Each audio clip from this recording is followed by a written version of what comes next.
Ito raw Magnolia Chicken Templados ay posible na pumasok sa isang 3-team trade kasama itong Northport Batang Pier at itong NLEX Road Warriors. Base dito sa mga reports na lumalabas, makukuha daw ng Magnolia Chicken Templados itong si William Navarro. Samantala naman, itong NLEX Road Warriors, sabi ng mga insiders, ang makukuha naman nila dyan ay itong si Joseph Eriobu. At itong Northport Batang Pier ay makukuha naman nila mula dito sa NLEX Road Warriors ay itong si Anthony Semerad.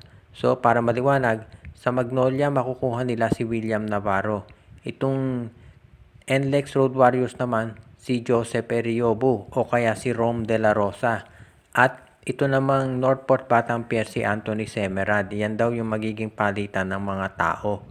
Dahil kung inyong pagbabasihan yung mga players na involved daw dito sa nabanggit na trade ay halos pare-pareho ng posisyon. Sa ngayon kasi itong NLEX kaya gusto si Eriobo dahil naghahanap sila ng inside presence. Ito namang Magnolia, si William Navarro, matagal na napapabalita yan na mapupunta sa kanila. At ito namang Northport, gusto na magkaroon ng additional scorer na si Semerad. Dahil daw ito si Arvin Tolentino, baka dalhin sa San Miguel. Kaya nga iyan ang napapabalita ngayon at huwag na tayong magulat kung sakasakali nga na matuloy ang nabanggit na trade. If ever na mangyari ito, sigurado na itong lineup ng Magnolia Chicken Templados magiging mas matindi yan. Dahil itong laro naman, sabihin na natin ni William Navarro, ay parang ginawa talaga para dito sa Magnolia Chicken Templados. Kasi ito yung pwedeng power forward, pwedeng small forward.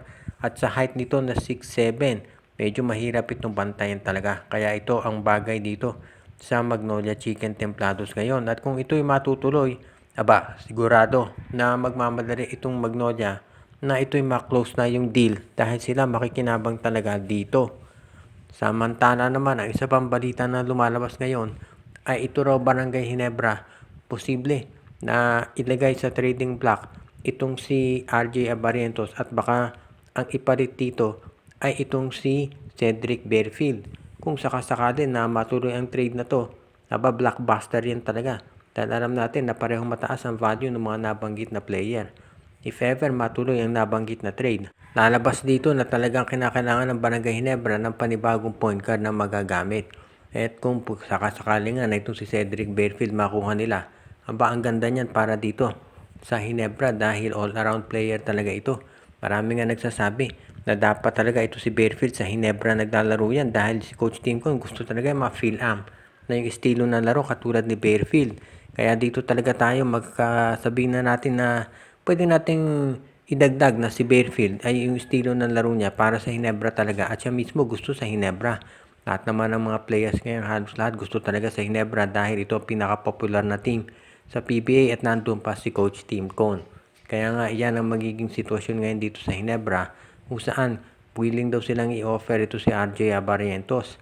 Pero kung ikaw ba Ginebra, talagang ready ka na, napakauna si RJ. Kahit na nag-i-struggle ngayon si Abarientos, alam natin na mahusay din player yan at kinakailangan na siguro talaga ng konting panahon at para mahasa. Pero kung si Berfield naman ang i-offer na kapalit nitong Blackwater Bossing, baka kailangan na yung tanggapin ng Ginebra. So medyo mabigat yung magiging desisyon dito ng Gene Kings kung sakasakali nga na i-offer itong si Cedric Berfield itong Blackwater para dito kay RJ Abarientos. At yan daw ngayon yung pinag-iisipang mabuti ng Barangay Ginebra kung sakasakali nga na matuloy ang ganitong klaseng offer. Dahil magiging mas malakas ang Ginebra kung si Berfield ang makuha nila.